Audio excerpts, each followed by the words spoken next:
My people around the world, welcome back to the Sebas Perspective. You know, the one podcast you keep on loving because you keep coming back to listen. Now, tonight, I got my guest here. Please introduce yourself. Hello, my name is Geraldine. I am 19 years old. I currently go to Florida Atlantic University, majoring in business. And yeah. Yeah, go Owls. You know, I love it. But tonight, we're talking really spicy. I'm talking really controversial.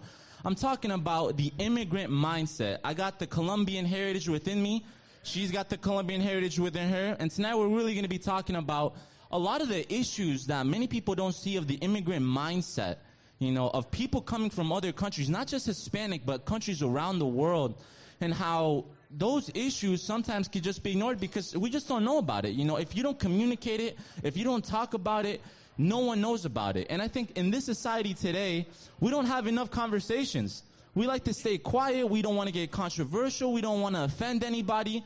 And I think we need to have the tough conversations because if we never have the dialogue, nothing ever gets fixed. So tonight, we're starting off by really looking at what goes on in the Latin American community in the United States today. What are the issues that affect the people that we should be talking about? Now, for me, personally speaking, I know a massive issue that happened to me was trying to identify with two different cultures simultaneously and being rejected by both.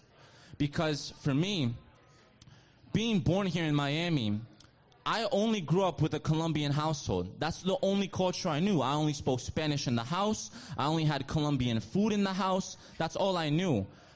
But to the rest of the American community, I was just a Latino. I was just a Latin guy. You know, I would sometimes be told, hey, go back to Mexico, go back on the border, go take the kayak back to where you came from. But the funny thing was, I was from Miami. I had nowhere to go back to. And if I look back to Colombia to try to go over there, a lot of my Colombian friends and my Colombian relatives would be like, no, you're too American to be a part of us. You're too American to be Colombian. And I think that's a lot of people in this country face that issue, that they're born here, first, second generation, and they're just rejected by everyone. They feel like they got nowhere to go, no home to call their own. But what do you think about it, Geraldine? I know you came over here at 8 years old from Colombia. 10. I came here when I was 10 years old. So tell me about it. Tell me how the culture shock was. Okay, well, I was born and raised in Cali, Colombia. And before I came here, I thought for some reason that cars would fly. Because on the news over there, they would talk about the U.S. so highly. And when I first came here, I realized that wasn't the truth. That was far from the truth. But one thing that really did shock me was the fact that nobody really walked around. I mean, in Colombia, back then, and even now, a lot of people just walk. They don't really have cars. Now that's not the case. But when I came here, I would, tell my mom, hey, let's go to the store or let's go to the mall. And she would be like, well, we can't because we don't have a car at the moment. So that was definitely culture shock. And then definitely the food. I remember walking into a fast food place and just smelling very strong chemicals that would come out of the food. And I was just like, what is this? Because in Colombia, yes, we have fast food, but it's very... it's very what's the name for it? Organic, I would say, and without chemicals. So that was definitely something that stood out to me. So the biggest culture shocks for you essentially was seeing how different the U.S. was portrayed on the news in Colombia compared to the reality of what it actually was. Oh, for sure. And I think that's something that a lot of people don't realize, that overseas, regardless of where you are in the world, the U.S. is seen as the pinnacle. It's seen as the absolute top, the tip of the spear. And surprisingly, a lot of people in the U.S. don't feel the same way about it. They feel like, oh, this country sucks. Well, for sure. For me, seeing, because I've been around the world. I've been to 12 different countries. I've been to about half of the country, 25 states. And I got to say that there's nowhere in the world like the United States because it's the absolute best. It's the absolute best of what you could offer in every single aspect. Now, does it have issues? Absolutely it does. And we're going to get into more of those issues later on as we keep on going. But for the rest of the world, specifically Latin Americans, because it's so close to home, the United States is portrayed very differently to us as it is to many people within the United States. For sure. I mean, I remember that when I first told because the way that I got here was through my mom. She ended up coming here, and everyone in my family was like, yes, like you're the favorite one now. You're going to go to the United States. You're going to be able to help out your family. And that definitely showed me like that it wasn't just me who saw the United States as like this big glamorous country, but also everyone else. And then when I came here, yes, I was very in shock, but at the same time, in a way, I felt like I was let down because it wasn't the same way that it was portrayed on the media. And I think you mentioned the media. The media has a massive grip on the perception that you have of things.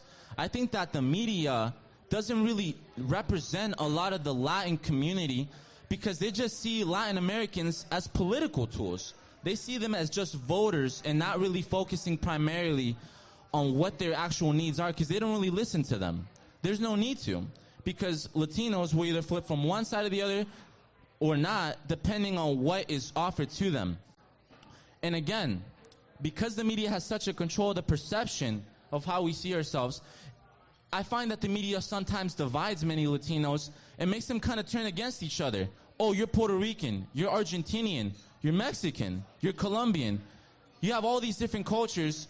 You shouldn't really like each other, you know, because you guys are just from different countries, different cultures, different areas. But I think that's bull. I think we're all one people, and we should stop viewing ourselves as all these individual factions and instead see ourselves for what we truly are, Latin Americans. No.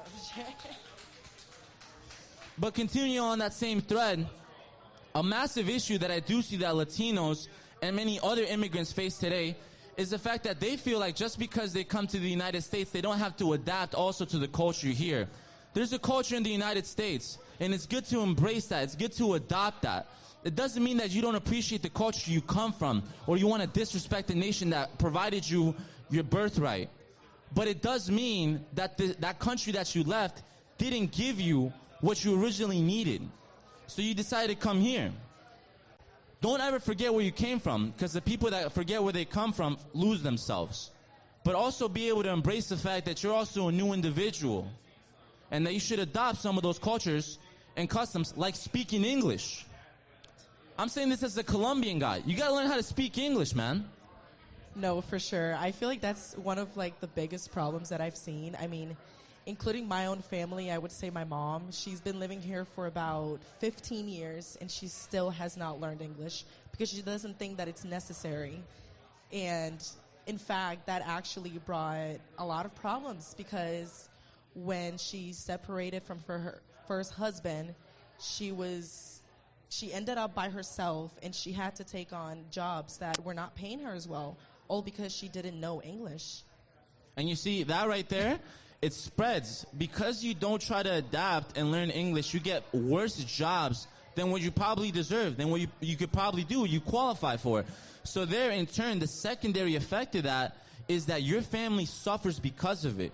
Because you're just not taking that extra step to go the extra mile to provide for the family. And therefore, the kids grow up having less resources than what they could be.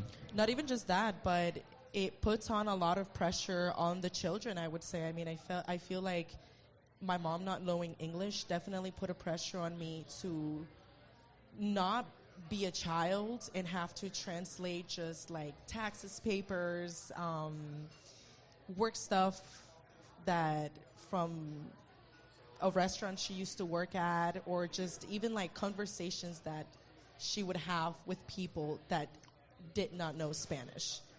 It was definitely very tough. And I think that being forced to mature very quickly, being forced to grow up a lot quickly or quicker than other people, kind of makes a family connection get severed. You know, oh, for sure. The family suffers, and because you don't start trusting the family, you start trusting other people outside of the family, like gangs. Gang activity gets big because people don't have that strong family connection at the house at the foundation where it matters. Because all these other issues, people think that all these issues are separate. They're all connected. You know, you just got to be able to see the fine print within the issues, but they're all stemming from one simple concept, that Latin Americans and immigrants as a whole need to stop viewing themselves as victims of circumstance. They need to start taking charge of their own life and start going forward and say, you know what, this is my life. I'm going to make the most of it. I came to this country for all its rich opportunities, a land full of milk, honey, and desire, and I'm going to take advantage of it to the absolute max, and no one's going to get in my way. I feel like if every Latin American and every immigrant, regardless of where they're from, had that same exact mentality, the poverty would be nothing. No one would be really having issues with the money because they're so focused on making sure that they could do whatever it takes to provide for the family, so their kids don't have to suffer from their own mistakes. Oh, for sure. Not even just that, but I feel like a lot of people that come here, they rely a lot on the government and on food stamps when they don't even need it. There's definitely, I feel like, other people that need it more, and I feel like in a way they do take advantage of that. I do. I think that sometimes people just take advantage of the great opportunities that are here to just skate by, to just do the absolute bare minimum. I remember going to school, and a lot of the other Lion kids, they just wanted to stay in the ESOL classes, the intensive reading classes, because it was easier to get the grade. They didn't have the mindset to want to say, you know what, I'm going to do the best I can. I'm going to take the hardest classes, because then I get scholarships. And then I could go to college, or I could do whatever I want, because I got the good grades, I got the good mindset already established from pushing myself from the beginning.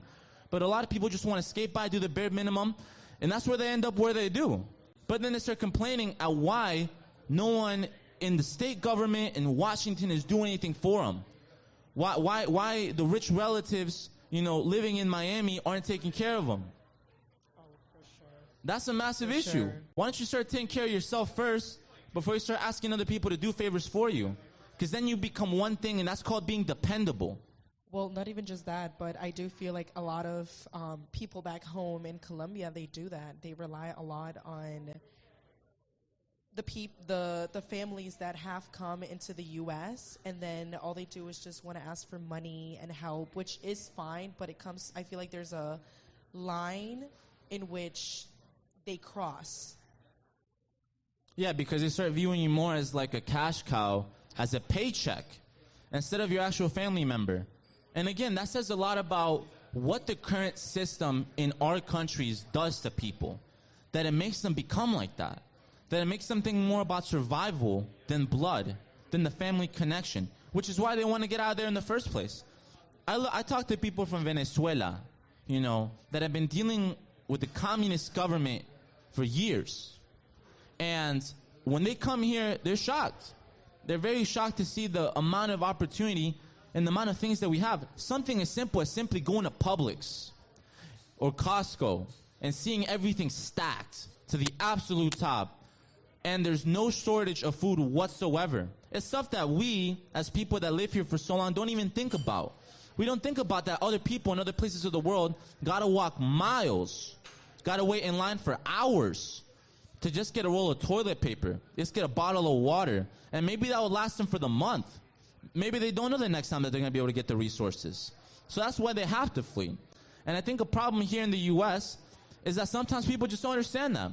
Or even immigrants that have already been here for so long forget that. They forget the struggle of how it felt to be in the shoes of someone that wanted to get out of that situation. So they start saying, you know what, screw it. We don't need anyone coming in here. We don't need anyone enjoying the riches of our labor. And that creates division. And that division turns into colorism. I know the fact that so many Latinos think that just because someone is from another nation, they're not Latin enough. They're not Hispanic enough to be a part of the community. That's ridiculous. Oh, for sure. I do know that a lot of, unfortunately, Colombian people are definitely very racist against, you know, the opposite color. Not specifically like from another country, but just the other person being black. I know that even, like, for example, people in my own family who are black would say things like, oh, I would never date black, and you should never date black. And unfortunately, when I was little, I was raised by my grandma, who was very much racist, and I became racist myself when I was very, very, very little. And I remember moving here, and I would just tell my mom, oh my God, I see so many black people. I didn't see them as much in where I was at, because it was very rare in the neighborhood that I was in. But obviously that was because my grandma chose to live in an area like that. And it was very sad for my mother to see that, and she taught me differently, of course, but it definitely, it makes me feel bad about myself that, you know, at some point I was racist, and that till this day, people are still very much very racist in my home country and in my family. I remember also a couple of years ago dating someone who was African American. And I would just get calls upon calls from my family just telling me, you're ruining the family. What are you doing? This is horrible. And it made me very, very, very sad. You know, we don't realize just how big of an impact our family has on us, on how we grow up, on how we see the world, and what our perception is of the world that we live in. The fact that you've been able to admit that you grew up with bad tendencies, that you didn't even know that were bad. That's just everything you knew. That's everything you were taught. So we got to start asking ourselves, what are we doing at the house? How are we raising the next generation of immigrants, of Latinos, of Muslims, of Jews, you know, of African Americans? How are we raising them in the house? Are we raising them to accept the people around us and encourage the people to be better? Or are we raising them to push them down and make ourselves feel like we have a superiority complex over them for whatever the reason is, regardless of what it is? Are we saying this person might not be as good, but am I going to make them better so they can be as good? I'm going to make them good enough. Or am I going to say they're not good enough, so screw them? Toss them to the side, they're useless. And again, this makes a lot of Latin people think that they have to be responsible for the burdens of their family, the problems of their family. And they start thinking, you know, this is my responsibility. I got to fix this. So they start trying to become like little justice warriors about everything. And that's not how you should be. You shouldn't see yourself as a victim. You shouldn't think that just because your family or people that you love have done bad, that you are also responsible for the bad. It's different. Instead of thinking you're responsible for the bad, be the good in other people's life. You know, be that light at the end of the tunnel, so people can say, instead of saying, you know what, this day sucks, you know what, hey, I want to be like that person, because they're doing it the right way, and be an example for other people to follow. Because I think in this community, we don't got enough leaders. Not enough people want to stand up. Not enough people want to be that representation for others to make them feel like someone hears what they're saying. And someone will back them, no matter what. So I think, honestly, those are some of the biggest topics that people need to start thinking about today, especially in the community. We could go on for hours talking about this, but those are obviously the big ones, the main ones, that need to be spoken tonight, tomorrow, and the next day. But I thank absolutely everyone for coming on to the Sebas Perspective, listening to this message, and join us for following episodes where we're going to get into more and more controversial conversations, because we're here to say what needs to be said, not what people want to hear. Oh, for sure. So God bless every single one of you. Thank you.